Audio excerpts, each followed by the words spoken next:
Welcome back to Differential Calculus. In the study of calculus, there are three operations that we want to consider performing on a function beyond the algebraic operations that we've talked about in a review video and you've seen in previous classes. The first of these is the limit. The limit is an incredibly powerful tool in mathematics. And one of the things that you will learn as you continue your study of mathematics is that the more powerful we say that a tool is at the beginning of the course, the more you are going to look at that tool and say, what is it? It doesn't feel like it's doing enough to do anything. And that's very much the case for the limit. Previous to this, you saw that same idea in discussions of sets. Sets seem so general that they don't feel like they can do anything. And yet you can form most of what we do in mathematics by talking about sets and nothing but sets. It's fascinating how that works sometimes. The limit is no exception. Before I get into what a limit actually is, I want to address the question that we want to answer with the use of a limit.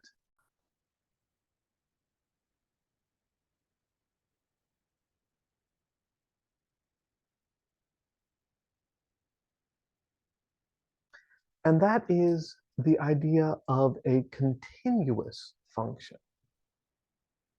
In a previous mathematics course, you have, I'm sure, seen the terminology of continuous functions.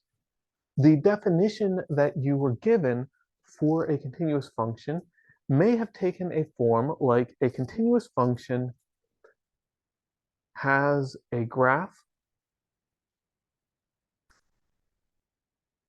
that you can draw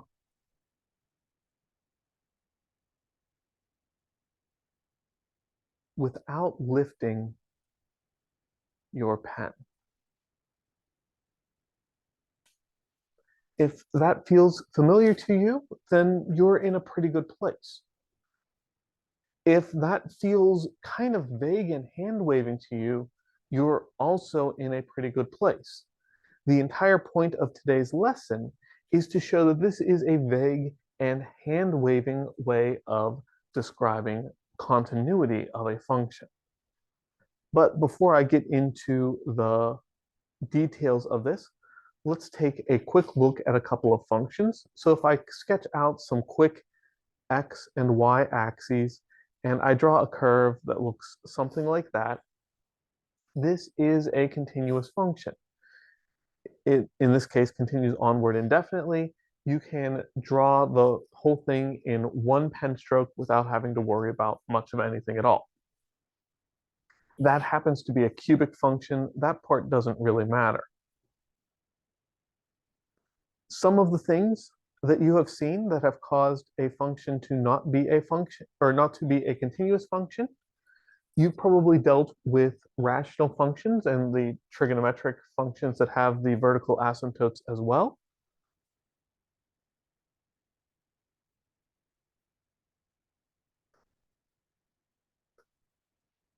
In order to draw this graph, you have to draw two separate pen strokes, one for the left side and one for the right side.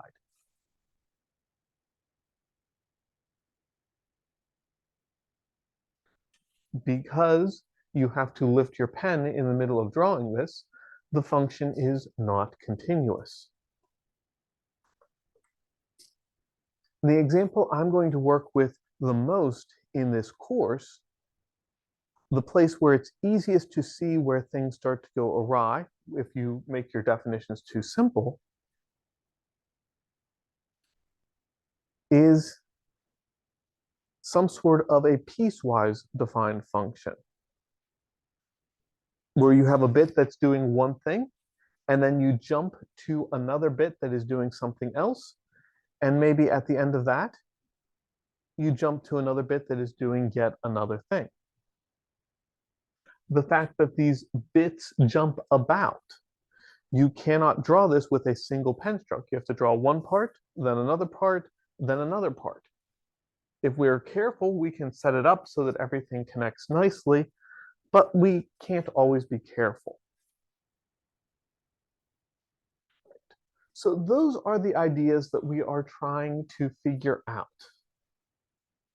And in order to try to make sense of these ideas, we are going to introduce this idea called the limit.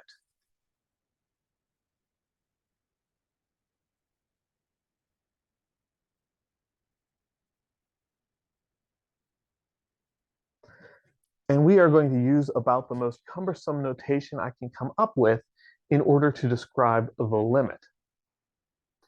We read this as the limit as x approaches c of f of x is equal to L. And what we're trying to say with this is if we pick a particular value of c and we trace along the graph from one side and from the other side, we get towards the value in question. When the function is continuous, this is a very well-behaved situation. And that's kind of going to be our definition of continuity a little bit further down the line. When you have a well-behaved function, you look at this idea and say, well, it gives you the value of the function at the point. There's nothing to talk about here. It's when the function is not well-behaved that this starts to shine. Let's say that that vertical asymptote in my second graph was the point C.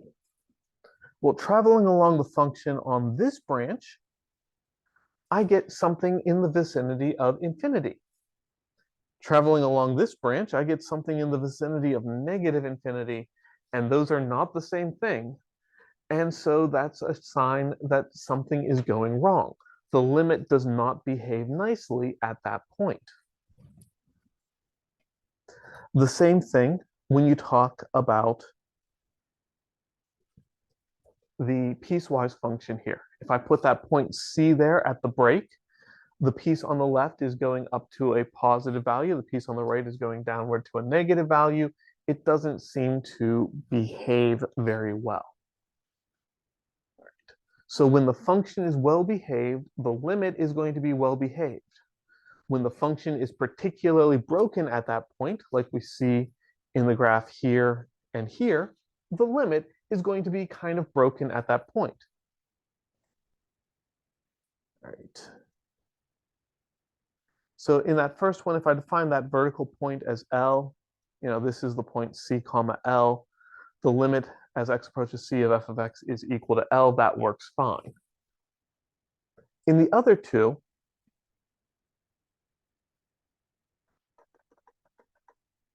we say that the limit as x approaches C of f of x d n e does not exist.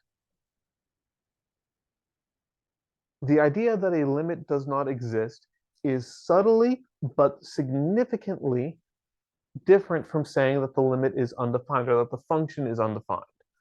The function is not defined at C in that second graph. The limit does not exist. Those two things mean something different. And likewise, down here on the third graph, the value of the function at C does exist. I have a point filled in. But because it is on that jump, we still say that the limit as x approaches C of f of x dne does not exist.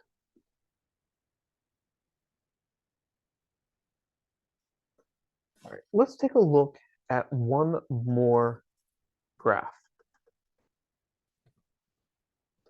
This is my favorite kind of discontinuity, and I'm going to give it a very specific definition instead of doing this in general like I've been doing in the past. Let's consider a function, because I've been using f for a while. Let's call it g of x. And g of x is equal to 2x minus 1. Sorry, I'm writing the wrong function down. 1/2 x minus 1 if x is not equal to 2. And g of x is equal to 5 if x is equal to 2.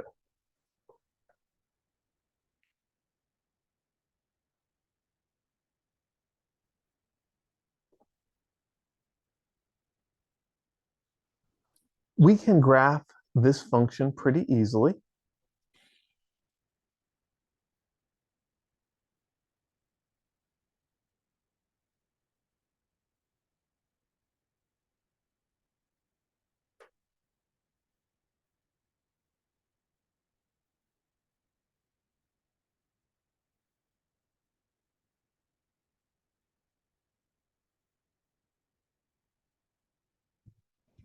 I'm going to specifically label the tick mark where y is equal to 5 and the tick mark where x is equal to 2. But in general, the graph 1/2 x minus 1 is a line with slope 1/2 and y-intercept -1, which gives us a picture that looks kind of something like that.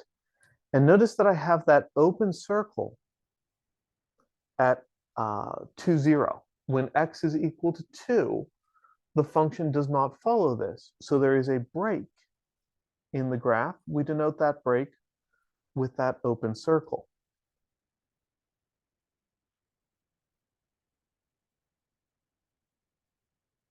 When x is equal to 2, I said 2 and I wrote 0 because I'm trying to write and talk and manage a video at the same time. I apologize.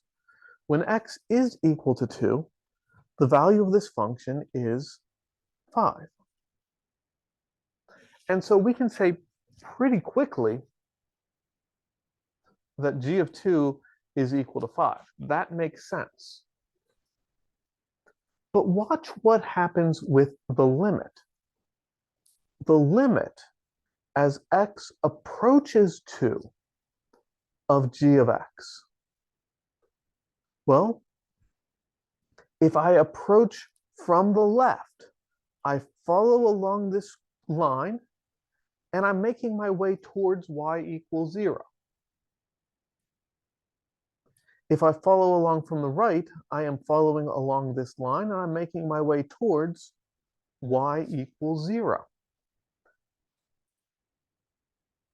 So if you ignore what is happening when g of x is equal to 2, and you only analyze everything other than g equals 2, it looks like g of 2 should go to 0.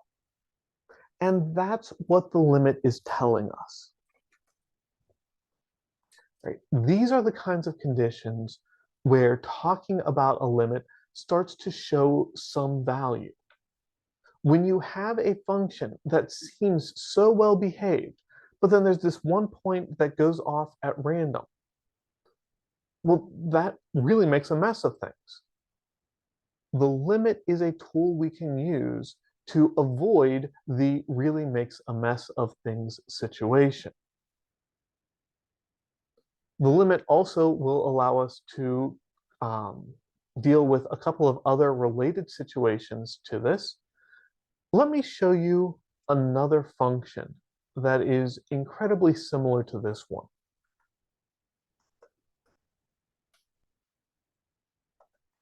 In fact, let me see if I can get it at the bottom of the screen while the old one is still there. H of x is the rational, which is 1/2 x minus 1 times x minus 2 divided by x minus 2.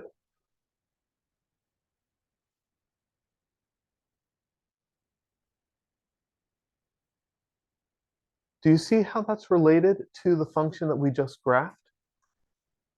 It's not quite the same thing.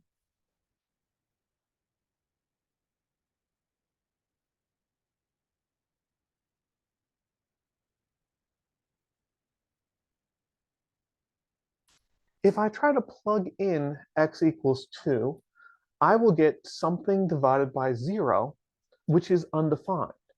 H of x is not defined when x is equal to 2. But If x is not equal to 2, then I should be able to cancel out the factor of x minus 2 in the numerator and denominator and simplify this function to write that h of x is equal to 1/2 x minus 1. And now we can use basically the same graph we had before. We can use basically the same argument we had before in order to say that the value of this function is not defined, but the limit as x approaches 2 of h of x is equal to 0. Right? The function is not defined when x equals 2. H of 2 is not defined, but we can analyze it in the limit. And there is the other place where this idea of a limit is going to become so very powerful. A limit allows us to extend the definition of a function, use the trend that the function started in order to expand out and incorporate other points that otherwise would not have been included. Depending on the modeling application, depending on what's happening in the mathematics, that may or may not be something that is useful to the application. After this first unit where we spend time talking about limits, we're going to go on specifically to look at places in mathematics where that is a very valuable tool indeed. But for right now, just knowing it's something that we can do is good enough. All right. I've been talking for a while now. I've been showing you how a limit works, and I haven't defined it yet. I guess it's about time to fix that.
All right.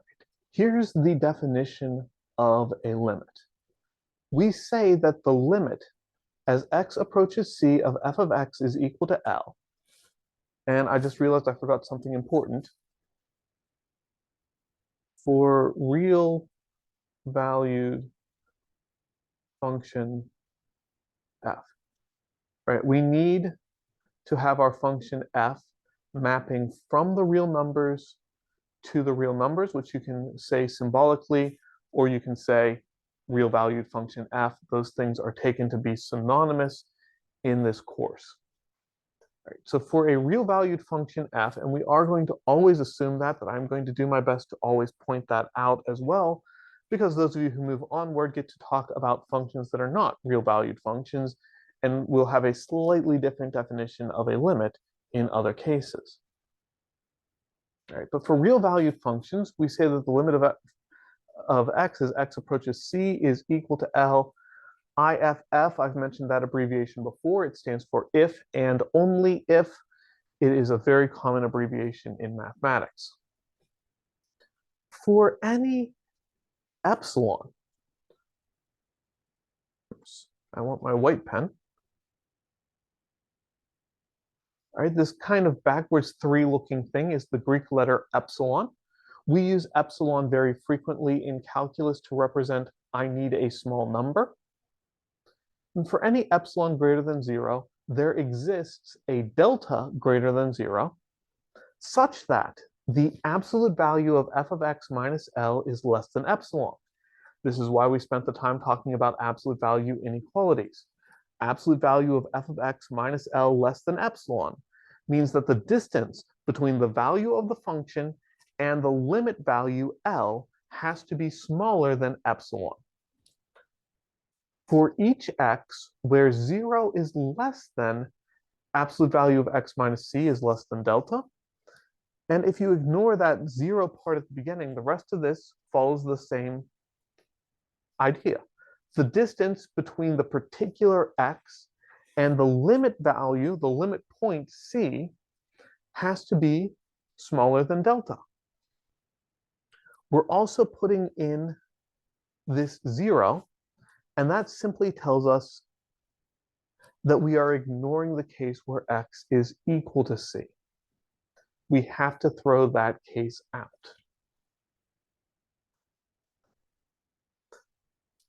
And if that is as clear as mud to you, then you are in a good place.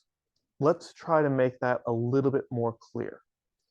I'm going to try to make that a little bit more clear by drawing a nice, very large bit of an interesting looking function.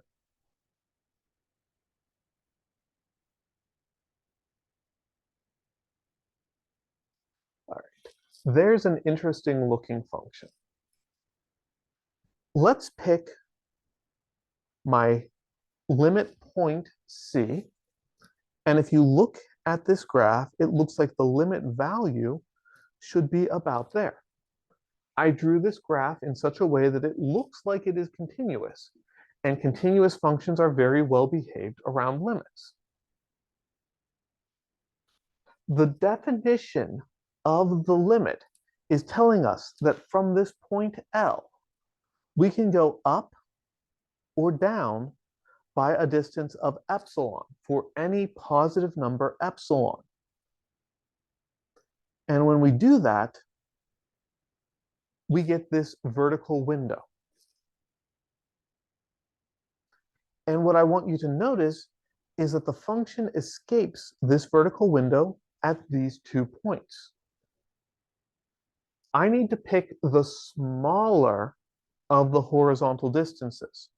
If I pick something that is too small for delta, everything works fine. If I pick something that is too big, things go very badly very quickly.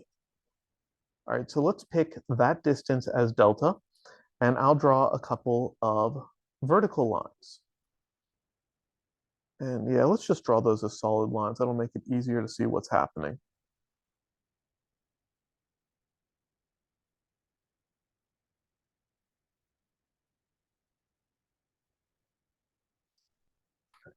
So I can pick the vertical value epsilon here. I can pick this distance to be anything I want it to be.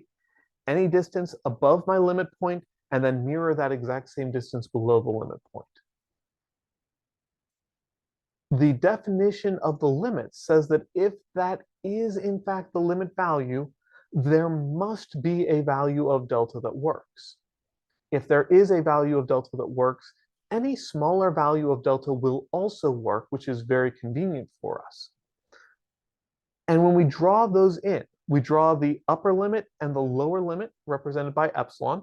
We draw the left limit and the right limit represented by delta.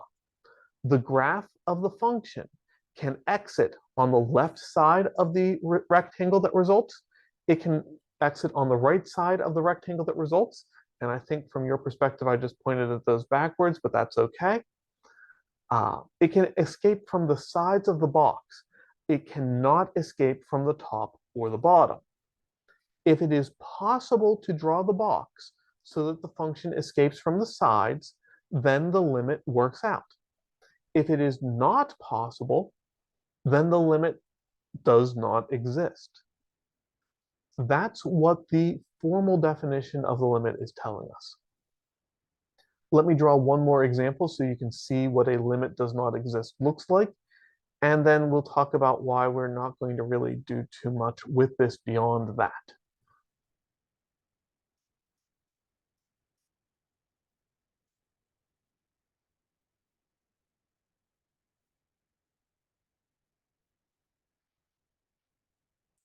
The classic case of a limit does not exist is a vertical asymptote. Those are the easiest ones to deal with. They're the easiest ones to see, I guess I should say. So if I have a function that does something like that, well, let's scroll up a little bit so I can draw a little bit more in the vertical pan, but I do have some limitations on my technology. I can't actually draw any more vertically than that, but I've got my y-axis, I've got my x-axis, I've got my point of interest C right here, and it looks like a vertical asymptote. And my claim is that no matter how large of a value L I choose here, there is going to be a value of epsilon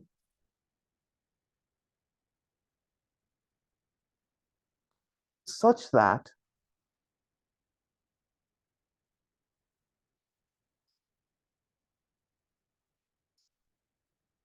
it is impossible to get this function trapped on the left or trapped above and below. No matter what value of delta I pick, no matter how close I put these vertical lines, and I'm putting them pretty far away just to really illustrate the point. If I put them closer, it would be very difficult to see what was happening. So let's put them relatively far away.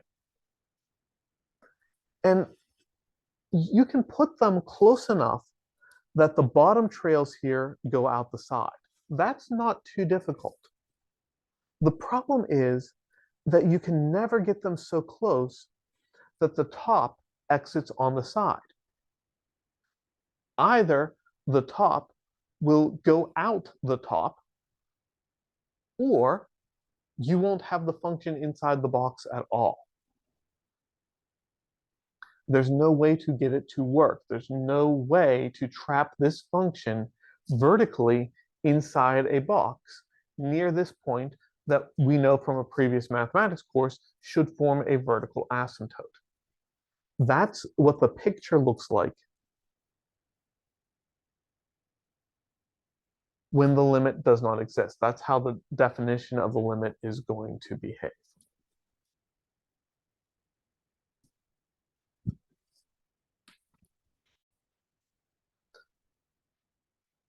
As I said before, trying to actually use that definition is more than a little bit beyond the scope of this course. It is a very intimidating definition. But we can think about how that works and think about how this idea of a limit should work in order to analyze a function numerically.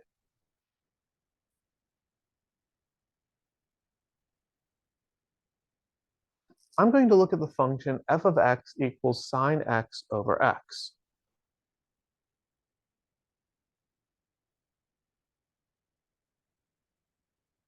If I plug in f of 0, well, sine of 0 is 0, and 0 divided by 0 is undefined, but it's a little bit of a strange undefined. If I graph this function, well, that graph sure looks like it's pretty well behaved, right? It is a nice smooth curve that continues onward, seems to go through the point y equals 1 when x is equal to 0 and continue on past that.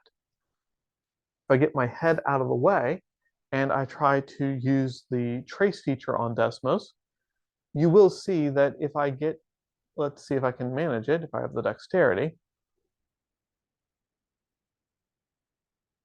There we go. If I hover over x equals 0, I do get that this is undefined, but anything else seems to be going towards 1. So if I jump back to my notepad, it seems like the limit as x approaches 0 of f of x should equal 1. And while we can't prove that with the tools that we've discussed in this course, we can at least numerically verify.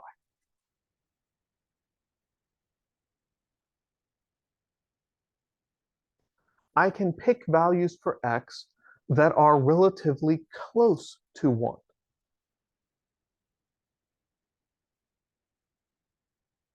I might pick something like 0.1.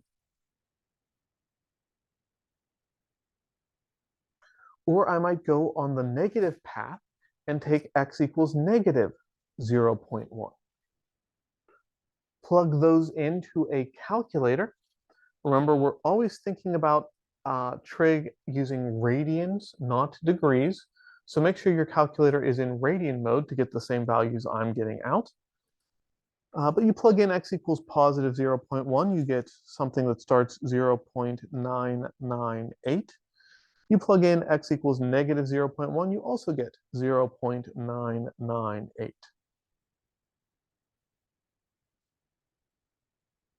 You try plugging in, maybe you can get closer to 0 than that. You could try plugging in 0.01. When you plug in 0.01, you get 0.99998. So that's how far I have to get to not round to 1. Excuse me. And on the negative branch, 4 9s and an 8 yet again. If you keep going, right, closer to 0 than that is 0.001. If you try plugging that in, you get 0.9999998, 6 9s, then an 8, and the negative branch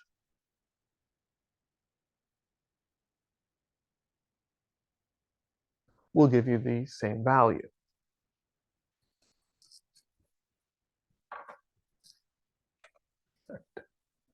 From the perspective of a mathematician, I need to stress that this is not quite what we would call proof. This is evidence, and evidence and probability have no place in mathematics. But to do the proof would take another hour or so, and I think this video is long enough as it is. So I'm going to use this evidence along with the graph that we produced to say that, yeah, this function looks like it's going to have a limit of 1.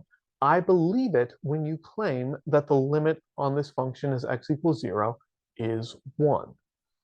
And that's good enough for me. So what I would like you to do is look at a different function.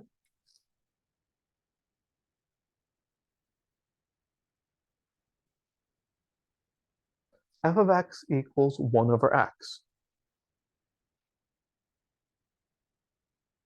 First, I would like you to graph it. Second, I would like you to identify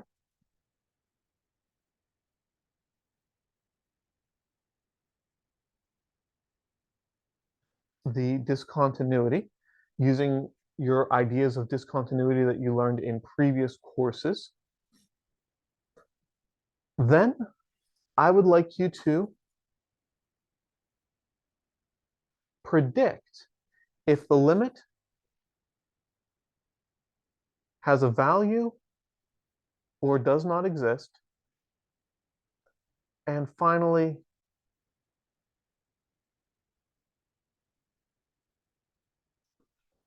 plug in some numbers that are close to that limit value and show that they are, or I'm sorry, plug in some numbers that are close to the discontinuity, the limit point C, and either show that the output values of the function are coming close to the limit value or are doing something wildly different to show that the limit does not exist.